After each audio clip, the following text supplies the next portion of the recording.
새 시대를 준비하는 지도자. 오늘 말씀 제목입니다. 여러분, 민수기를 우리가 매일 한 장씩 읽으셨잖아요. 엊그제까지 읽으셨는데, 민수기에는 이름과 숫자가 많이 나옵니다. 첫 번째, 두 번의 인구조사가 있는데, 첫 번째 인구조사는 2장에 있어요. 거기는 시내산에서 출발하기 전에 인구조사인데 60만이 조금 넘죠. 두 번째 인구조사는 26장에 있었는데 광야시대를 끝나는 즈음에 인구조사했는데 첫 번째 인구조사보다 조금 줄었어요. 거의 비슷합니다. 또 민수기에는 각 지파의 지도자를 임명하는 이야기가 3번 나옵니다. 1장에 한 번, 13장에 한 번, 그리고 지금 읽은 34장에 한 번 나옵니다. 이스라엘 백성에는 지도자를 백성들이 투표한 것이 아니라 하나님께서 친히 임명하셨다는 사실이 중요하죠. 1장에 나오는 첫 번째 임명은 왜냐하면 지파별로 인구조사를 하기 위해서 지도자를 뽑았고요. 13장에서는 왜 임명했냐면 12지파에 한 명씩 뽑아서 가나안 땅을 정탐하라고 지도자를 뽑았습니다. 대표자를 뽑았어요. 그리고 34장에서는 왜 임명했냐면 장차 가나안 땅에 들어가서 땅을 분배받을 대표자로 임명했습니다. 자, 보면요, 첫 번째 인구조사 2장에 나오는데 그 2장 바로 앞인 1장에 먼저 지도자 임명이 나와요. 그러나 두 번째 인구조사인 26장인데 거기는 지도자 임명이 없습니다. 대신에 34장에 와서 장차 가나안 땅 들어가서 땅을 분배받을 대표자를 뽑아 세웠어요. 자, 이것을 보면 지도자라고 하는 것은 시대를 열 때에, 새 시대를 열 때에 필요한 것이지 시대를 마감할 때는 필요하지 않다라는 것을 알 수 있습니다. 그렇게 보면 새 시대를 준비한다라는 말과 지도자를 세운다라는 말은 동의어입니다. 이 말을 바꾸어 생각해 보면 우리가 새 시대가 열리기를 원한다면 먼저 뭐 해야 됩니까? 지도자를 세우면 된다, 이런 이야기예요. 자, 그렇다면 이 말을 우리 교회에 적용해서 우리 교회가 부흥하기를 원한다 그러면 어떻게 하면 됩니까? 성도를 훈련해서 지도자로 세우면 된다, 이런 이야기예요. 여러분, 평범한 청년들을 내버려두면 오합지졸이 돼요. 그러나 그 청년들을 데려다가 훈련을 시키면, 그리고 잘 조직하면 강한 군대가 돼요. 쇠붙이를 예를 들면 쇠붙이 덩어리를 가만두면 벌겋게 녹슬고 나중에는 푸석푸석해지고 못쓰는 고철 덩어리가 되지만 그 쇠붙이를 담금질을 하고 연마하면 유용한 도구가 됩니다. 저는 여러분이 볼 때 좀 엉뚱하다 싶을지 모르지만 유튜브에서 이런 거를 보는 거 되게 재미있어요. 그 녹슬은 햄머 덩어리를 가져와가지고 부러진 자루를 빼내고 거기다가 새 자루를 끼우고 그 쇠덩어리를 그러기 전에 먼저 불에 넣었다가 달고 가지고 꺼내서 두들기고 싹 갈고 새 자루를 끼우고 페인트 싹 칠하면요, 우와, 멋있는 망치도 나오고 도끼도 나오고 햄버도 나오는 거예요. 그것을 찍어놓은 유튜브인데 가만히 넋을 잃고 봅니다. 얼마나 멋있는지 몰라.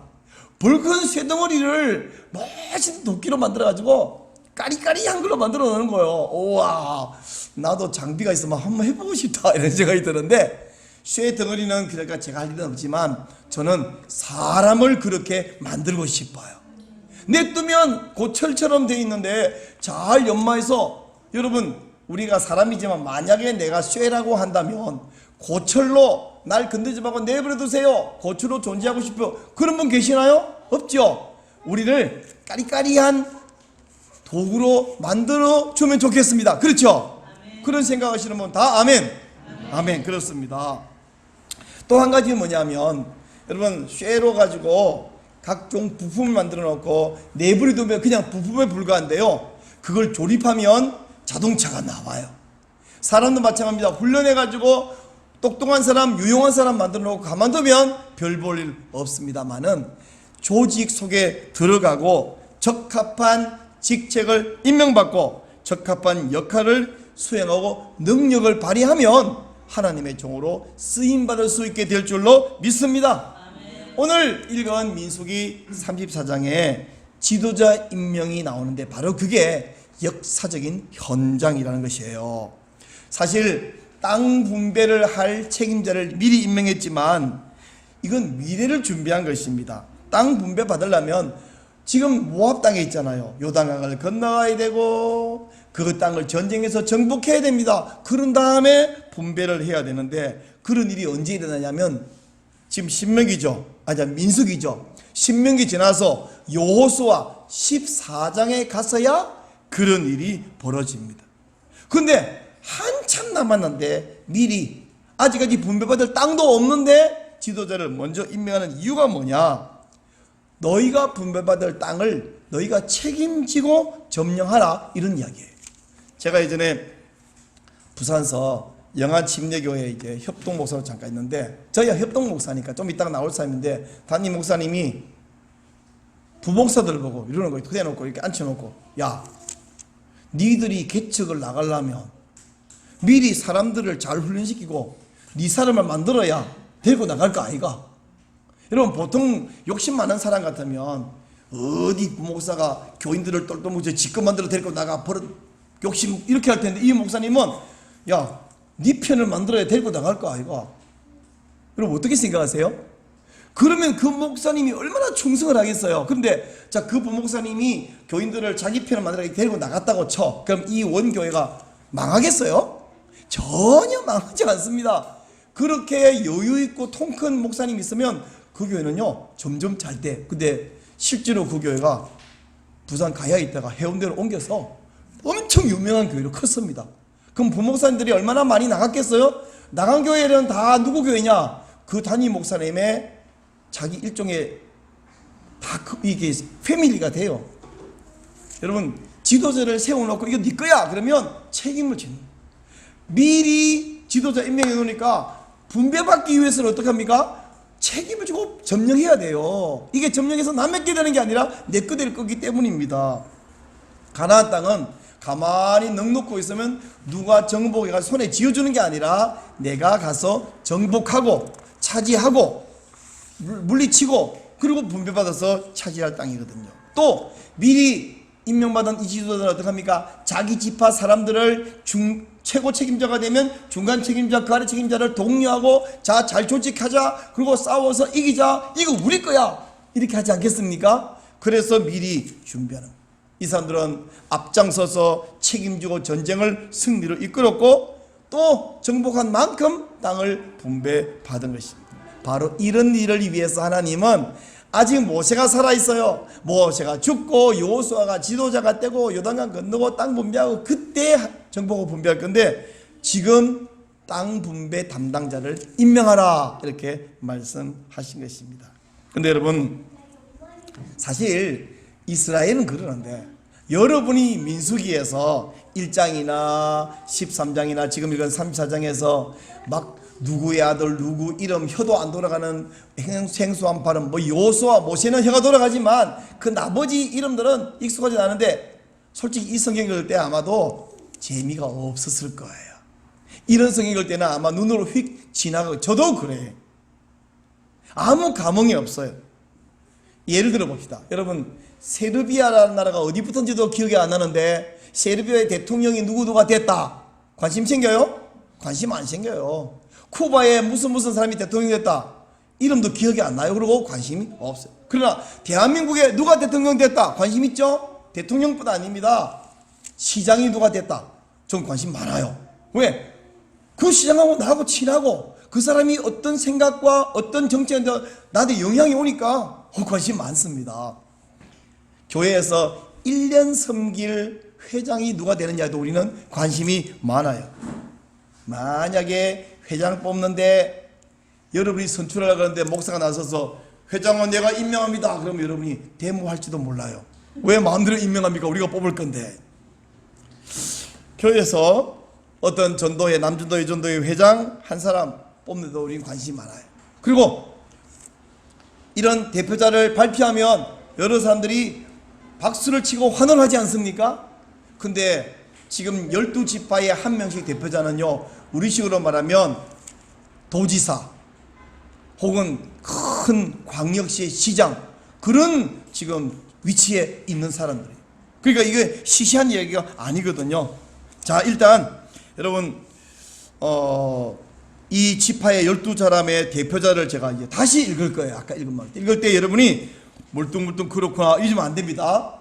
여러분이 한 명씩 이 12지파 중에 지금 2지파 빼고 10지파니까 와 하고 환호를 해주셔야 됩니다. 19절부터 제가 읽습니다. 그 사람들 이름은 이러하니 유다 지파 여분의 아들 갈렙, 시몬 지파 암미오스의 아들 스무엘, 베냐민 지파 기술의 아들 엘리다, 단 지파 요글리의 아들 붓기, 머나세 지파 에보스의 아들 한니엘, 에브라임 지파 십단의 아들 그무엘, 스불론 지파 바르나기 아들 엘리사반, 이사갈 지파 아산 아들 발디엘, 아셀 지파 로미 아들 아히우, 납달리 지파 암미오시 아들 브나헬. 자, 여러분이 와 해달라니까 진짜 착하게 잘하셨는데 솔직히 속으로는 이거 왜 해야 돼? 되게 재미없다. 언제까지 할 거예요? 언제까지? 10명 끝날 때까지 하죠. 근데 솔직히 여러분 속에 목사님 무슨 말 하는지 알겠는데 우리하고 뭔 상관이 있습니까? 이게 뭔 상관이 있냐면요, 뭔 상관이 있느냐를 이야기하기 위해서 오늘 이 말씀을 묵상하고 제가 설교하는 것입니다. 사실 여러분 제 아내가요 개척교회 한 이후에도 벌써 20년 됐고 그전에도 저랑 30년 넘게 살다 보니까 어떤 본문을 딱 꺼내가지고 들이대면 자세히는 몰라도 대충 무슨 설교하겠다 이 느낌이 와요. 우리 권사님도 그 정도 되죠? 수십 년 신앙시다 보면. 근데요 오늘 이 본문 딱 들어가서 여보 오늘 이번 주에 이거 설교할 거거든. 그랬더니 이거 무슨 설교할 건데요? 이걸로 무슨 설교할 거냐 이거. 여러분 이걸로 대체 하나님 뭘로 은혜를 받아야 됩니까? 이게 우리가 무슨 의미가 있습니까? 자, 그 궁금증을 제가 지금부터 말씀을 드리려고 합니다. 무슨 의미가 있느냐? 이스라엘이 지금 어떤 상황이냐면 곧 아직은 광야에 있습니다. 아직은 요단강도 안 건넜습니다. 가나안 땅 점령은 전혀 발도 안 드러났습니다. 그러나 곧 광야 생활을 끝마치고 가나안 땅에 들어갈 거예요. 마찬가지로 우리 행복한 교회도 곧 광야 생활을 벗어 다시 일어서려고 합니다. 우리 교회는 한 번은 꺾인 경험이 있습니다. 그러나 여러분 생명력이 있는 나무는요 꺾였다고 죽어버리지 않습니다. 다시 그 뿌리에서 순들이 힘차게 올라와서 재도약을 하는 법이죠. 여러분 제가 상추를 키우다가 왜 부러졌더라고요. 그래서 부러지길래 예쁘고 뿌리를 안 보고 뒀더니 거기서 예쁘고 싱싱한 상추 5포기 올라왔어. 생명력 있는 뿌리는요 올라와요. 그리고 이 새순이 돋을 때에 새 어린 나무는 나무 뿌리도 가느니까 이렇게 자라지만 굵은 뿌리에서 순이 오는 것은 순이 왕성하게 자랍니다. 어린 나무하고 달라요. 생명력이 있는 식물들도 그러한데 우리가 예배당을 개척교회 치고 아무도 그런 귀 없는데 큰 예배당을 지을 수밖에 없고 지을 수 있는 기회가 있어 지었는데 와 너무 크가 감당이 안 됐어. 한번 내려놓았다고 해서 주저앉아 있을 수는 없습니다. 이제 우리가 다시 일어서야 되는데 새 시대를 열어야 되는데 이미 말씀드렸습니다. 새 시대를 위해서는 지도자가 필요하다 그랬잖아요. 그럼 우리가 새 시대를 열고 일종의 비유하자면 광야 시대를 종결짓고 가나안 시대를 열기 위해서는 뭐가 필요하냐? 우리가 지도자를 세우는 것입니다. 근데 가나안은 저 강 건너편에 있어요. 정복도 못했습니다. 그러나 하나님의 눈에는 이것이 이미 이루어진 것이나 진배 없어요. 이걸 우리가 세상 말로 그건 시간 문제다. 그러면 시간이 지나면 다가올 일을 준비를 안 하면 그때 당황하겠죠. 그러면 손에 쥐어줘도 다 놓칠 것입니다. 그래서 잘 준비를 하기 위해서 하나님께서 명령을 하신 것입니다. 자, 그러기 위해서 하나님께서는 민수기의 여러 사건을 통해서 백성들을 잘 훈련을 시켰거든요. 때로는 잘 순종했어요. 그래서 하나님의 은혜를 배웠고 체험했습니다. 때로는 불순종했어요. 그래서 고생도 많이 하고 시간도 낭비했습니다. 그런 후에 어떻게 해요? 다시 시작했어요. 이것은 구약 성도들이나 오늘 신약 성도들이나 마찬가지입니다. 사랑하는 여러분, 개인적으로 교회적으로 불순종하고 방황해서 시간 낭비하지 말고 처음부터 잘 순종하면 엘리트 코스로 갈 수 있어요. 여러분 한 명 한 명은 엘리트 코스로 가는 분이 되시길 바랍니다. 괜히 방황하고 시간 낭비해봐야 그만큼 아깝지 않습니까? 그래서 우리 교회가 이제 지금 오늘 6월인데 7월부터는 오후에 성경 공부하는 시간을 앞으로 지도자를 세우기 위한, 각 직분자를 훈련하기 위한 교육과 훈련 시간으로 삼아야 되겠다, 이렇게 작정을 하고 있습니다. 거기서 교회는 무엇이고 신앙생활은 무엇인가, 여러분 중에 많이 하는 분, 적게 하는 분, 부분적으로 하는 분, 이걸 순서적으로 잘 정리를 하고 기초부터 새로 좀 시작을 하십시다. 또 한 가지, 여러분, 제가 민수기 34장을 쭉 읽고 묵상할 때에 처음에는 그냥 읽었고 다시 읽을 때는 궁금했고 좀 더 깊이 읽을 때는 중요한 사실을 한 가지 발견했습니다. 자, 여러분도 저랑 같이 한번 생각을 펼쳐봅시다. 19절, 20절, 21절에 보면 유다 지파, 시몬 지파, 베냐민 지파에서는요, 지도자를 이렇게 표현했어요. 땡땡땡의 아들 땡땡, 여분네 아들 갈렙, 암미여시 아들 서무엘, 기스론의 아들 엘리, 이렇게 해놨어요. 근데 22절부터 28절까지는 달라요. 지휘관 땡땡의 아들 땡땡. 꼭 지휘관, 그러니까 그 임명된 대표의 아버지 이름 앞에 지휘관이라는 글자가 붙어 있습니다. 자, 그러면 이게 왜 붙어 있고 왜 안 붙어 있냐? 뭐가 다르냐? 어떤 차이가 있을까요? 설마 유다 지파나 시몬 지파나 베냐민 지파에는 지휘관이 없었나요? 아니면 지휘관은 있지만 그 지휘관에게 아들이 없었나요? 그럴 가능성은 거의 희박합니다. 아닙니다. 그건 뭐냐?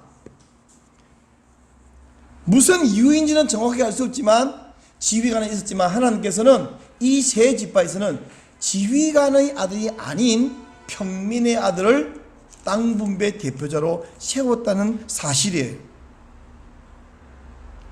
즉 하나님이 임명하시는 대표자는 이미 있는 지도자의 아들일 수도 있지만 아닐 수도 있다라는 사실을 여기서 보여주고 있습니다. 신약 교회로 말하면 목사님 아들도 목사님 될 수 있어요. 그걸 우리끼리 하는 말로 성골이라고 말합니다.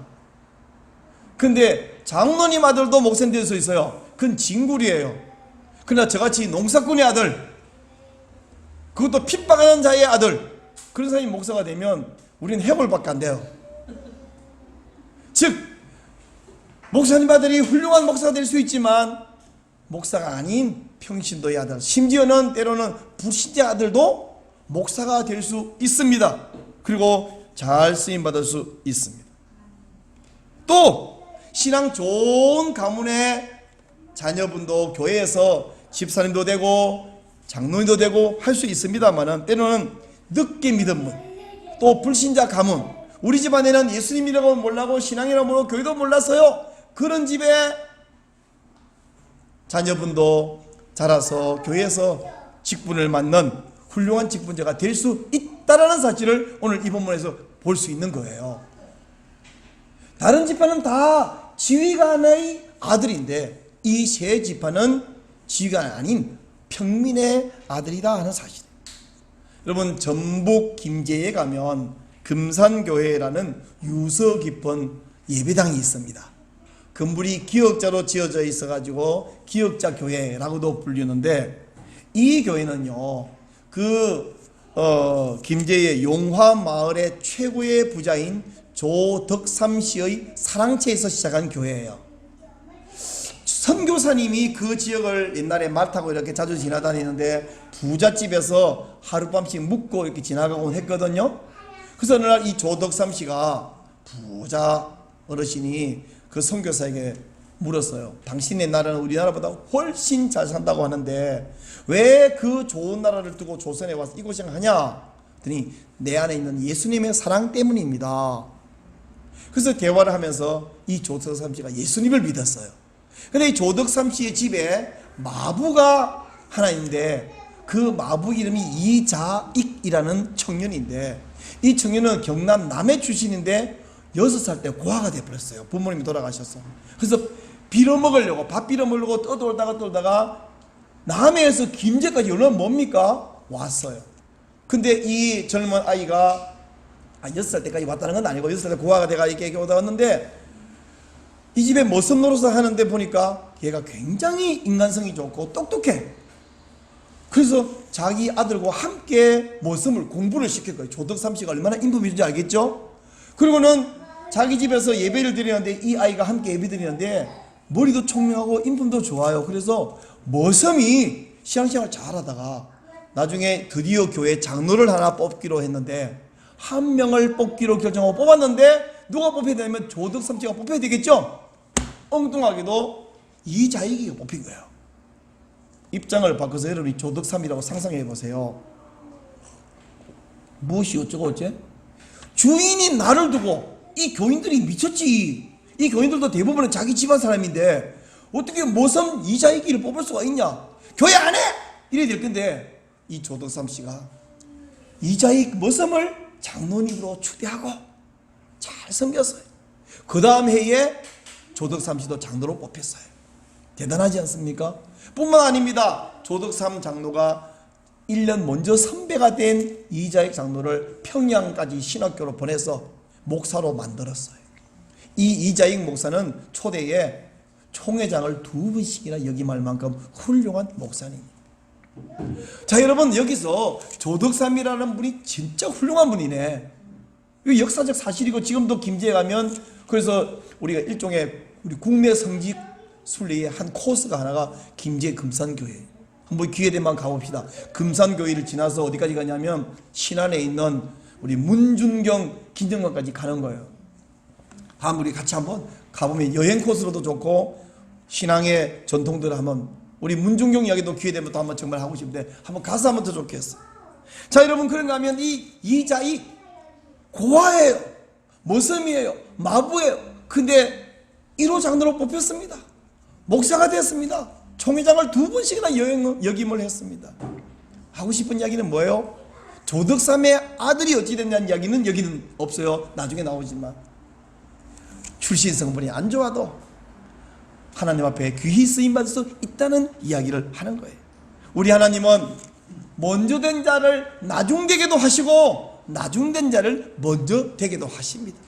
여러분 가운데 나는 아무리 봐도 출신도 그렇고 신앙의 경륜도 그렇고 재산도 그렇고 학력도 그렇고 다 떨어진다 할지라도 포기할 거나 주저앉을 이유가 없습니다. 하나님은 나중된 자를 먼저 되게도 하시는 주님이십니다.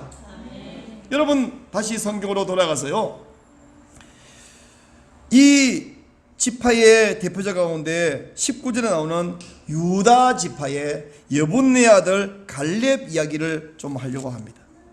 잠깐만 여러분 성경을 민수기 32장 12절 한번 찾아보세요. 32장 12절 32장 12절 한번 읽읍시다. 시작. 그러나 그나스의 아들 여분네의 아들 갈렙과 거기까지만 그나스 사람 여분네 아들 갈렙과 근데 이 갈렙의 아버지는 여분네인데 여분네는 어떤 사람이냐? 그나스 사람, 그나스인.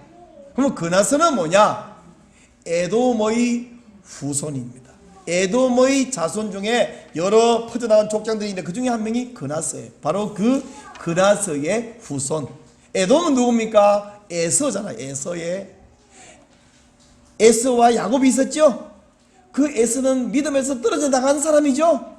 즉 하나님 잘 섬기는 사람이 아닌 에서의 후손 중에 한 사람인데 그 그나스 집안 사람, 그나스인 여분네의 아들 갈렙이에요. 이 여분네가 그나스인으로서, 즉 에돔 족속으로서 어떤 사인이 있었는지 모르지만 광야 초기부터 이스라엘 백성들과 함께 했습니다.